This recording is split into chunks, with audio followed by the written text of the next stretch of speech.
saya Akila Karima Zurafa dari kelas S1 SIKJ 2404. Pada video ini saya akan menjelaskan isi laporan ujian tengah semester pada mata kuliah Sistem Basis Data secara mendalam.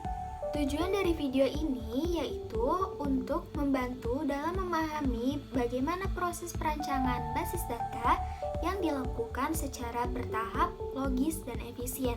Saya akan menjelaskan dengan lengkap isi laporan ujian tengah semester pada mata kuliah Sistem Basis Data yang mencakup 4 hal. Yang pertama, merancang ERD versi Chain. Yang kedua, transformasikan ERD versi Chain menjadi relational model. Yang ketiga, mengimplementasikan dalam bentuk DDL dan DML. Dan yang terakhir, membuat basis data relasional dengan pendekatan normalisasi.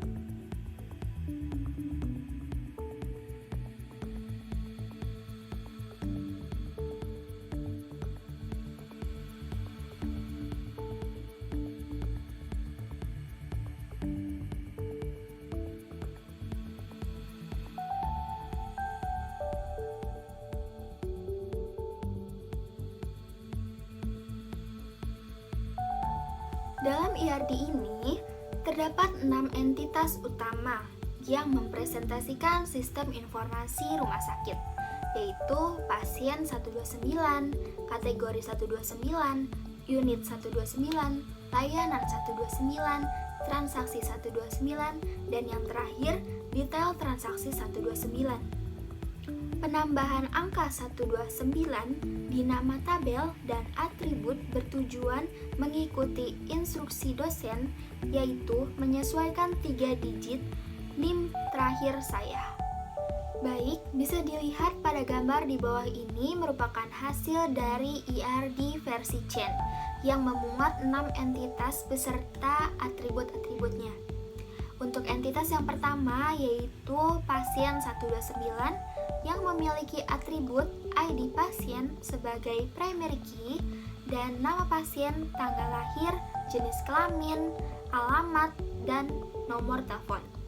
Untuk yang kedua yaitu kategori 129 memiliki atribut ID kategori sebagai primary key dan nama kategori serta deskripsi. Untuk yang ketiga yaitu unit 129 memiliki atribut ID unit sebagai primary key dan nama unit, lokasi, serta kepala unit. Untuk entitas yang keempat yaitu layanan 129 memiliki atribut ID layanan sebagai primary key, nama layanan, biaya, ID kategori, dan ID unit. Dan yang kelima, transaksi 129 memiliki atribut ID transaksi sebagai primary key, waktu transaksi, ID pasien, metode pembayaran, serta total biaya. Dan yang terakhir, detail transaksi 129 memiliki atribut ID transaksi, ID layanan, jumlah, dan subtotal. Selanjutnya, terdapat relasi yang menggambarkan hubungan antar entitas. Yang pertama, pasien 129 dengan transaksi 129 di mana satu pasien bisa punya banyak transaksi. Jenis relasi ini one to many. Yang kedua, transaksi 129 dengan detail transaksi 129 di mana satu transaksi terdiri dari beberapa layanan. Jenis relasi ini one to many. Dan yang ketiga, detail transaksi 129 dengan layanan 129 di mana setiap layanan bisa muncul di banyak transaksi. Jenis relasi ini one to many. Dan yang keempat, layanan 129 dengan kategori 129 di mana satu kategori bisa dimiliki banyak layanan. Relasi jenis ini yaitu one to many. Dan yang terakhir, layanan 129 dengan unit 129 di mana satu unit bisa menangani banyak layanan dan jenis relasi ini one-to-many. Berikutnya, penyesuaian struktur tabel relasional berupa setiap entitas diubah menjadi tabel, relasi ditentukan melalui penggunaan primary key dan foreign key, dan yang ketiga, tipe data dan nama kolom disesuaikan dengan kebutuhan sistem nyata. Dapat dilihat pada gambar di bawah ini merupakan hasil ERD yang diubah menjadi tabel-tabel di MySQL Workbench. Tabel yang dibuat yaitu pasien 129, transaksi 129, detail transaksi 129, layanan 129, kategori 129, serta unit 129. Pembahasan berikutnya yaitu DDL dan pembuatan database. DDL merupakan pondasi sistem, jadi sangat penting untuk teliti saat menentukan nama kolom, tipe data, dan juga relasi. Berikutnya yaitu script DDL yang digunakan untuk mendefinisikan struktur tabel. Setiap entitas dibuat menjadi tabel dengan tipe data yang sesuai dan penempatan primary key untuk menjaga keunikan data. Langkah awalnya adalah membuat database dengan nama yang tertera pada gambar yaitu UTS Basdat _129. Setelah itu, dibuat tabel-tabel dengan perintah create tabel, seperti pada gambar berikutnya. Semua tabel-tabel yang akan dibuat harus memiliki konsep relasi yang jelas dan konsisten. Setiap tabel memiliki primary key dan beberapa juga memiliki foreign key. Setelah membuat tabel, data dimasukkan menggunakan script DML. Data diidentifikasikan secara unik menggunakan primary key. Bisa dilihat pada gambar di bawah ini terdapat tabel before, di mana tabel tersebut masih kosong karena belum dimasukkannya sebuah data.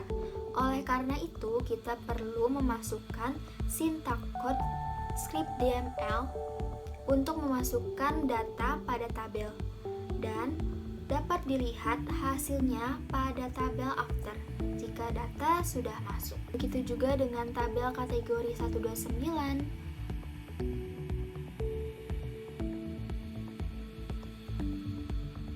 Unit 129,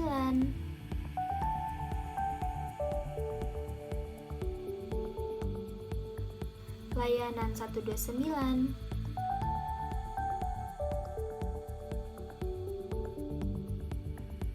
transaksi 129,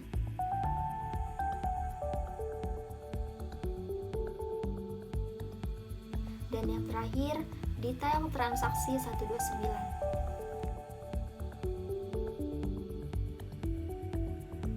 Dan pembahasan yang terakhir yaitu normalisasi data. Terdapat 3 tahap, yaitu yang pertama, first normal form, yang kedua, second normal form, dan yang terakhir, third normal form. Baik, bisa dilihat pada gambar di bawah ini terdapat data awal dari narasi yang disimpan dalam satu sheet Excel, di mana dalam satu baris terdapat lebih dari satu layanan, jumlah, biaya, dan subtotal. Hal ini menyebabkan redundansi dan kerumitan dalam pengolahan, yang dimana tidak sesuai dengan kaidah basis data dan penggunaan primary key. Oleh karena itu, kita harus menormalisasikan tabel tersebut dengan 3 tahap.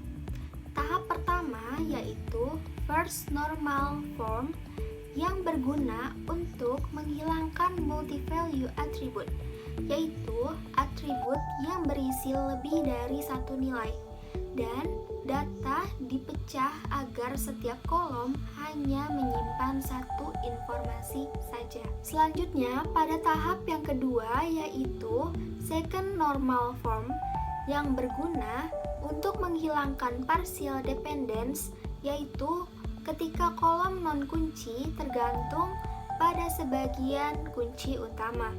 Contohnya, nama pasien dipisahkan ke tabel pasien, dan nama layanan dipindahkan ke tabel layanan. Berikut juga dengan atribut-atribut lain yang dipisahkan ke dalam tabel masing-masing. Dan pada tahap yang terakhir, yaitu third normal form, merupakan sebuah kesimpulan yang dapat diambil setelah melakukan dua tahap sebelumnya, yaitu telah menghilangkan ketergantungan transitif di mana kolom non-kunci tidak boleh bergantung pada kolom non-kunci lainnya, dan tidak ada kolom non-kunci yang bergantung pada kolom non-kunci lain. Berarti sudah memenuhi third normal form. Setelah ini, struktur tabel menjadi stabil, efisien, dan tidak duplikatif. Oke, kesimpulan yang bisa kita ambil dari video penjelasan ini yaitu yang pertama, ERD memberikan gambaran awal struktur database, dan yang kedua, model relasional menunjukkan hubungan nyata antar tabel. Ketiga, DDL dan DML membantu membangun dan mengelola data, serta yang terakhir, normalisasi membuat data lebih rapi, efisien, dan mudah dikelola. Terima kasih sudah menyimak. Semoga penjelasan ini dapat membantu kita untuk memahami tahapan penting pada perancangan basis data. Sampai jumpa.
Halo semuanya, saya Akila Karima Zurafa dari kelas S1 SIKJ 2404. Di sini saya akan menjelaskan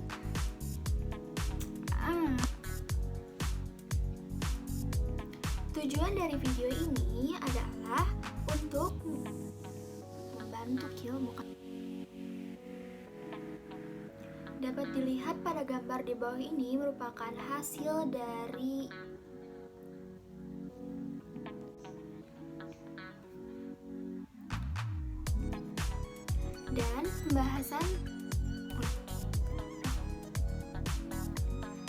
pembahasan yang terakhir yaitu norma.